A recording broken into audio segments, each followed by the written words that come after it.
Good afternoon, everyone. This is Todd McPartlin with iMarketing Leader.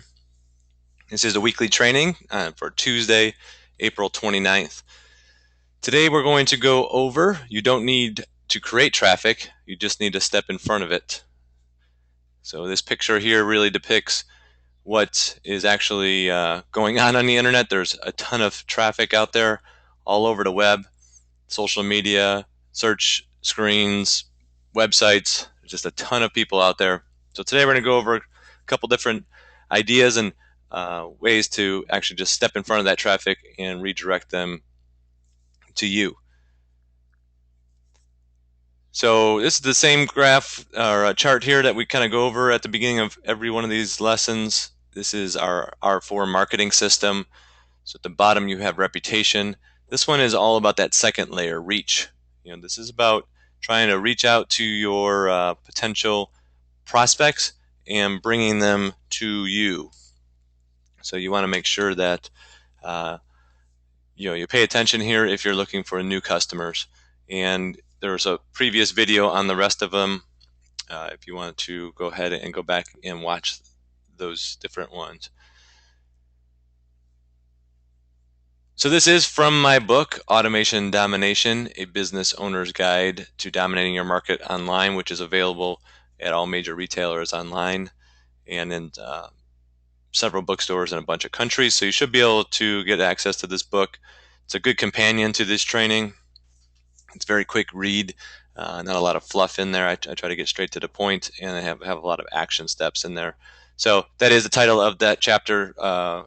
Chapter 6 in my book. You don't need to create traffic, you just need to step in front of it. And let's get right into the training here. So I want to go over the 3 types of traffic. Now we're going to go over these in this training module, which will probably be a little bit of a shorter training module than usual, and because every one of these I go into more in depth in later chapters, so we'll go more in depth in other videos. So the 3 types of traffic right there are traffic that you own, and we'll go over these, traffic that you control, and traffic that you do not control. So let's start out with traffic that you own. So I've talked about this in previous videos. Sticky sites for sweet profits. It's all about building your list. So I heard once that you should be trying to make $1 a day on average from every single person that's on your list. Now, not from that person, but that's how much money you should make. $1 a day per person for how many people you have on your list. Now, that's more on probably in the internet marketing realm, but I think that can work well for local businesses as well. You can kind of start building your list with potential prospects, and what you need to do is you need to build an email and or text messaging list. Text messaging is very, very big right now. Has a very high open rate, not a high conversion rate yet. People are still a little leery when they get text messages, so you have to build that relationship with them, which is what's on the bottom there, is to use a CRM system, which stands for Customer Relationship Management. In that middle word right there, relationship, is what you really want to focus on. If you have a great website and you bring people to that website and they opt in, right? Because this goes back to a couple training sessions ago. You gave them that irresistible offer, which is of a higher value than what you're giving away. So they feel like, hey, I can give them my name and email address for whatever you're giving them away. You must build a relationship after that. And that relationship can be broken in a bunch of different ways, and we're going to go over some relationship building techniques on the next slide. But you want to really build a relationship. And in order to do that, in order to have a good marketing tool, there's a couple free ones out there. MailChimp is a free one. Constant Contacts, people use that. It's not free. But the one I use is Office Autopilot. It's kind of an equivalent to Infusionsoft, where it's a complete CRM system. So you can add in information about that potential customer or prospect, and then you can do different strategies for emailing, monitoring those emails, seeing what the open rate is. I'll probably do a training on email marketing through at least through Office Autopilot, but a couple of these bigger ones. But if you're just using something like MailChimp as the free one, at least create a spreadsheet with some information about your customer. Obviously collect their address, when you were able to, get that from them. Maybe some information where they joined from, why you joined, how did you find out about them. So if you're just adding a bunch of people to your email list and you're not keeping track of and grouping them of where they came from, it's very hard to email to them. It's called segmenting your list. You don't want to have a list of, 20,000 people or even 5,000 people and blast them all with the same email every time, because it might not be relevant to them. For example, if you're a dentist, you might want to build, when you're building your list, you want to know people who are interested maybe in teeth whitening, right? So you can segment that list down. So if you have a special offer on teeth whitening, you can send it just to that segment. They might still send it to the other one, but those people have raised their hand to say they were interested in teeth whitening. You can really target them a little bit more, right? Maybe do a couple email series, right? Because um, they've really expressed interest in it. So you're not overbearing them with a bunch of emails. They said, hey, I'm interested in teeth whitening. So if you give a couple educational emails followed by an offer email, they might take you up on that. Now, on your other side of your email list, they've never expressed interest in teeth whitening. So you might not want to blast them with 4 or 5 educational emails on teeth whitening. You might want to send out one email to see if they're interested, right? And if they're interested, when they opt into that, they're actually opting into another segment in your list. Again, opting in and segmentation, it's a completely different training, but I wanted to kind of put those out there so you can start looking at those when you're evaluating a tool like MailChimp. It does offer list segments, and you can actually add your own fields. So you can kind of build like a little mini CRM inside of MailChimp. I think you actually have to pay for some of that upgraded capabilities, but it's really dirt cheap compared to some of these other ones. But when you're building this and when you're thinking about this, think about the relationship. Okay, so we're going to go into here some relationship building tips. So communicate frequently. Far too often do I see business owners and companies just email every once in a while. Maybe when they have an offer, they just want to send out an email, and they wonder why they get no response. Because you haven't built that relationship. They don't know who you are. They forgot about you. They opted in. Maybe you gave them an ebook. Maybe you gave them a coupon, but they really do not even remember you anymore after a month or two, because these individuals are bombarded with information. Number 2 here is you want to write to the individual and not to a group. That's why it's very important if you can at least collect their first name. So when you're sending out an email, you can say, hey, Jim, or hey, Steve, or hey, Susie. And you can maybe put their information in there in different spots. So that way they feel like it's to the individual. And you are, when you're writing the email, if you're not just thinking, hey, I'm going to send this out to 500 people, you're actually writing it and saying, hey, I really want someone like Jim to come in, and we'll use a dentist example again, for teeth whitening. He really could use that. He's expressed interest in it. So you craft your email or your email series written for that person. And a lot of times it's referred to in copywriting as your avatar. Right? You pick that person in your mind and you write it directly to them. So you don't want to use words, and sometimes you do want to email it to a group, but when you're wanting to, most of the time you're going to be going to an individual, you don't want to use words like all of you. You want to say you, right? It's very personal. Then people start to feel very personal with it. So just think of that when you're writing it. Every once in a while, you do want to send out to a group. An example of a group email would be that you have a limited supply, right? You're gonna, in the teeth whitening one, you're gonna give away 2 free teeth whitenings to answer this survey, right? You can communicate that more like it's going out to a large group of people. Because if you send that to an individual, they might say, oh, cool, you're giving away 2, and this feels very personal to me. Maybe he didn't send it to a lot of people. But if you send it out, hey, all you, everybody, got this great offer, it's limited, they start feeling, okay, this is a group email. I'm not sure how many people we sent this out to. So that's an example of wanting to use a group. Majority of the time, you're really going to want to do it to the individual, where you're communicating directly to them and speaking directly to them. Number three is provide value. You must provide value. So you've already won them over to get them on your list, right? You gave them something that they perceived as value. You don't want to lose that trust. And I mentioned this in the previous slide, that you want to keep providing value and keep providing more and more value so they'll stay on your list, right? Because you always have to give them the option to opt out. So they'll stay on your list, and more importantly, that they move from just figuring out who you are to trusting you. Know, like, and trust, right? That's who we buy from, people we know, like, and trust. So now they're getting to know you, right? They got to make them like you and trust you. So one of the things I like to stick to from a lot of my reading is, kind of a 3-to-1 education to selling, right? You don't want to be selling all the time. Now, if you're in an industry like an e-commerce, I still would highly recommend that you educate people along the way. Why is your product better? You know, what's the benefit? What's the benefit to them to using your product or service? Educate them.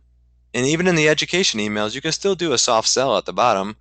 If you're talking about, um, let's just use printer ink, and you're talking to them and giving them tips on printer ink, at the bottom you can say, hey, by the way, you can get printer ink here, and give them a link.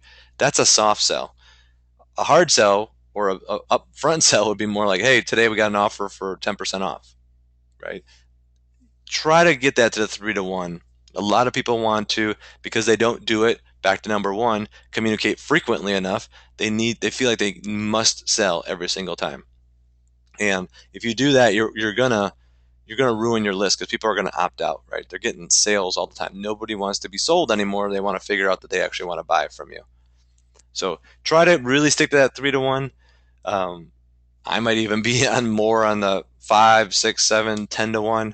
My approach is all about education first, and then people will, if they see I have great value, then they're going to come around and want to buy some of my products or services. Doesn't mean they're not going to know about them, because I'm educating them on the reasons why you need them. You guys are on this webinar or listening to this webinar because of some sort of outbound email or social media that I did to get you onto this webinar. And now I'm just providing exceptional education. At some point, if you don't want to do these things yourself, you may reach out to me, and therefore I didn't have to come out with a hard sell. Moving on to number 4, offer other products or services to help them. So it's not all about you, right? You want to, again, build that relationship. And by building a relationship, you need to be the one-stop shop. You need to be the person. If you're a HVAC company and you have a list that you're growing, you know that some of those HVAC customers of yours might need insulation. They might need electric work. So you can kind of cross-sell some other products or services. Now, use this sparingly. You don't want to overload your list and make you feel like they're selling to them. So, if you're doing a 3-to-1 education and selling, maybe every once in a while you're just educating them on one of your partners that you might know in insulation, for example, and let them know how they can save more money if they're on the education. So these are kind of general, nothing very mind blowing here. Maybe you didn't know about the educate more than sell. But the individual, that number 2 one there, it's a very hard thing when people start sitting down writing. So it's very helpful to be able to create yourself an avatar. And I talked about that in previous videos, but essentially you just create your ideal customer, write everything down about them, give them a name or her a name, and really speak to that person when you're trying to write it. Great copywriters do that all the time. They have the exact avatar and they write to that individual. And as long as that avatar meets the people coming in, those are the great copywriters, the ones that can actually get very highly converting. So let's move on to now traffic control. So first, the traffic that you own, for whatever reason they got on your list, right? They might have visited your website. You might have met them at a networking event and you got their business card. They might have, out on social media, they might have found you and asked to be added to your list. Whatever way they got into your list, that's the traffic that you own. So the goal of all the other 2 traffics, the traffic you control and the traffic you don't, is to move them to the traffic that you own. So in the traffic that you own, you can be very targeted, again with that segmentation, be very targeted on who you send it to and then where you send them, right? So when you send out an email, you can give them a very specific page that you want them to go to. Maybe it's on your blog, maybe it's on another blog, maybe it's an e-commerce site, maybe it's a specific product on your e-commerce site. And they've already had that credibility, so they're much more likely to at least open the email and go out there. Now it's up to that landing page or that offer to convert them. But by you owning the traffic, you even have more control over than this part that we're about ready to talk to. So keep that in mind here as we move forward. So in traffic you control, this is all about paid ads. So we call it that you control it because you can control the specific flow and to pick your ideal customer. In a lot of these pay-per-click products, AdWords and Facebook and Yahoo and Microsoft, you can really narrow down, again, back to that avatar, your ideal customer. And then you can create very specific ads, landing pages, and messages for that person. Very specific. That means that you can say, if you're wanting this teeth whitening, right? If you have an ad for teeth whitening, you know the perfect demographic for that, right? So you've figured that out because you've been a dentist for a while, and you know your demographics, and you know who's coming in, and your ideal new patient, and you create an ad directly targeting that person with a very specific message about teeth whitening. Then when someone clicks on that ad, you send them to a very specific landing page about teeth whitening, the benefits to them, sign up for an offer, here's a coupon, whatever that offer, whatever that landing page might be. But you can see how that's a very controlled plan, right? And the reason I titled this webinar in my book chapter on, there's a ton of traffic out there, right? You just need to step in front of it. There's already people looking for teeth whitening in this example that we're talking about. If they see your ad and they're looking for teeth whitening, they can come to you if it speaks to them, right? You didn't have to generate people to start thinking about teeth whitening. They're already out there looking for it. So you need to step in front of it. Pay-per-click is a very good way to do that, right? Because there's already people out there searching for those particular terms on these different platforms, including Facebook advertising or LinkedIn advertising, even depending on if you're a B2B company. They're already out there looking. You need to get in front of them, and then you need to control the flow, control where they're going to go based on the ad, the landing page, and the message that you actually give. And that final bullet point was the one I mentioned at the beginning of this slide. You must attempt to add them to your list. Now you own that traffic. Once they're on your list, you can send them other offers. You can send them to other pieces of information. You can educate them on the benefits of working with you or using your product or service. So you might start out with pay-per-click, but you need to try to get them onto your list. And you can do that in several different ways. If they're in e-commerce, right? If they buy from you, you're going to collect their information. You might be sending them to a landing page that's a squeeze page style page where you're going to actually try to get their information. Maybe you're giving them an offer, right? Here's a coupon. Give me your first name and email address. Now you just added them to your list. So you paid for that through pay-per-click, but you actually converted. That is still a conversion. You might not say, well, that's a great ROI, but by you spending $1, $2, up to $60 a click, at least you got something out of it, right? You got the person's information. Now you own that traffic. Now you can control, educate, and then send them to them.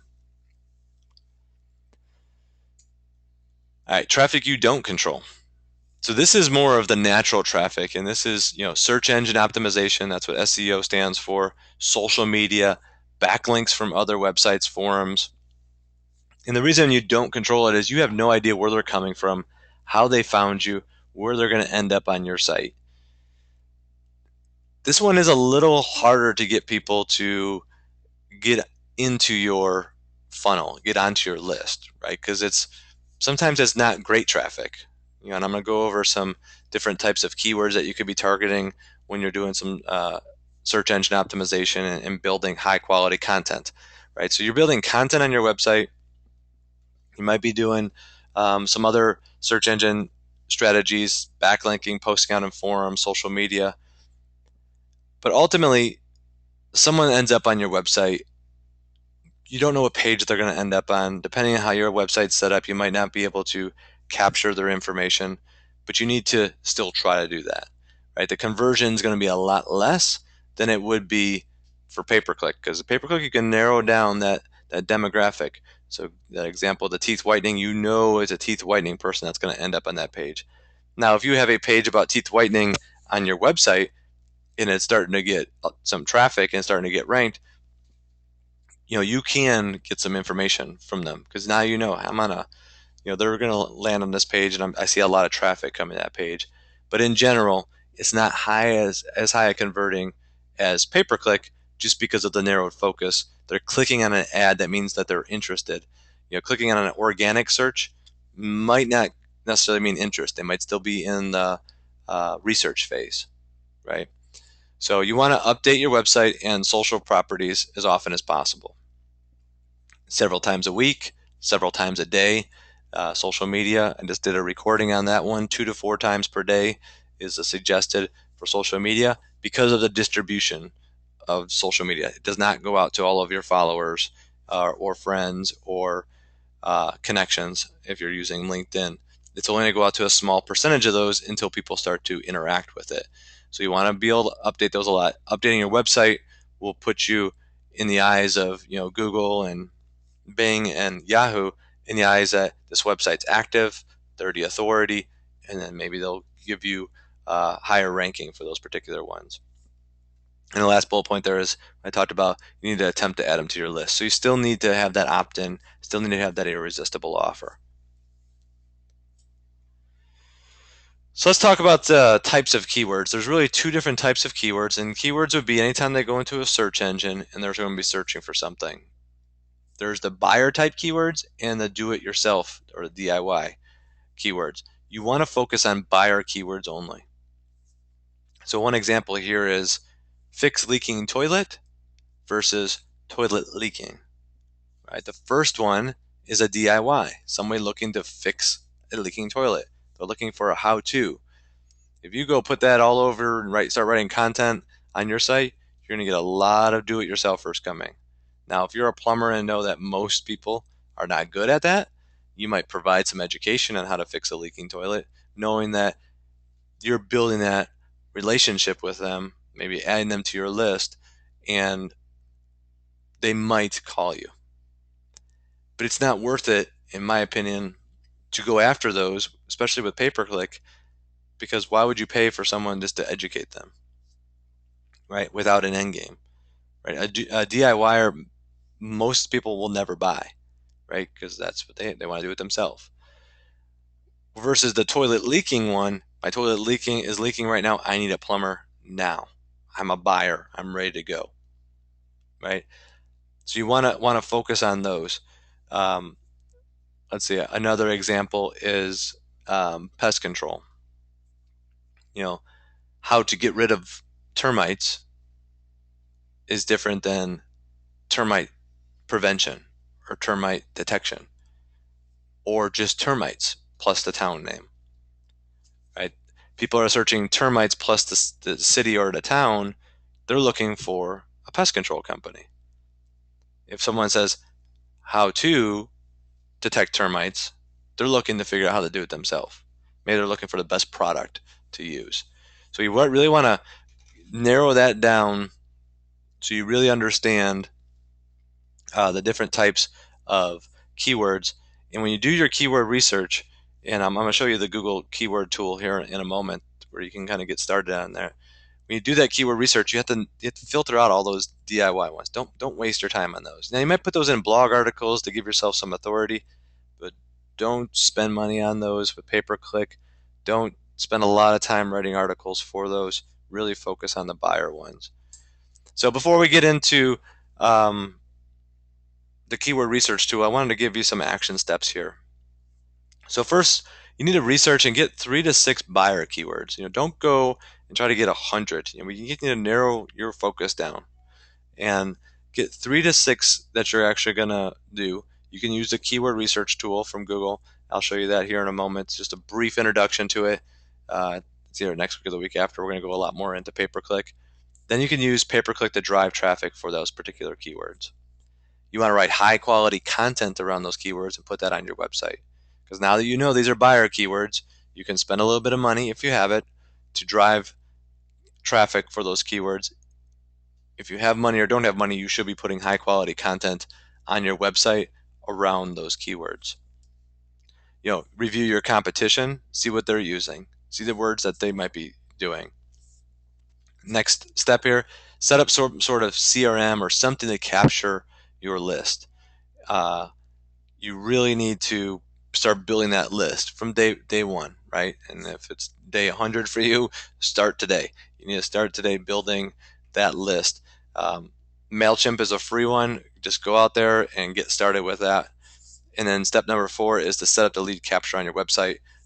All of those different CRM or email systems make it really easy to build out a little web form that you see all over the web, and build it. You can get very sophisticated with them, or you can just get very simple.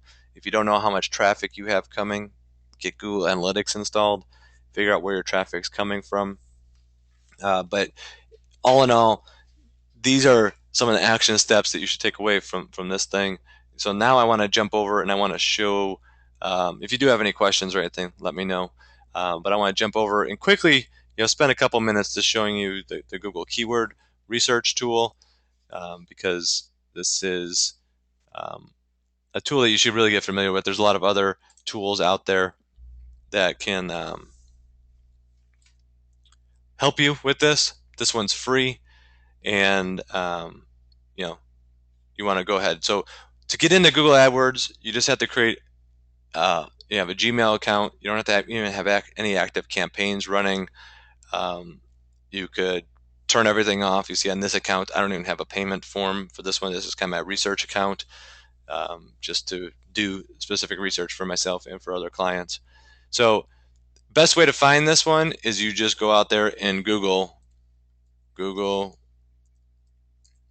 keyword tool.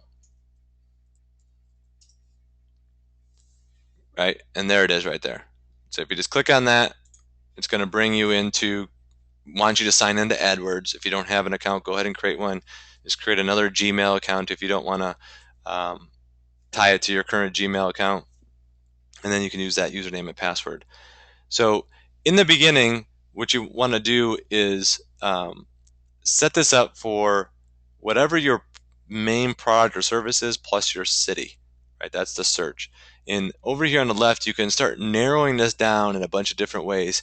I kind of leave it all wide open until I see there's too high a competition, or maybe not enough competition, right? So you want to expand ideas. So I just put in here Dallas real estate just to put in something in. Click on get ideas.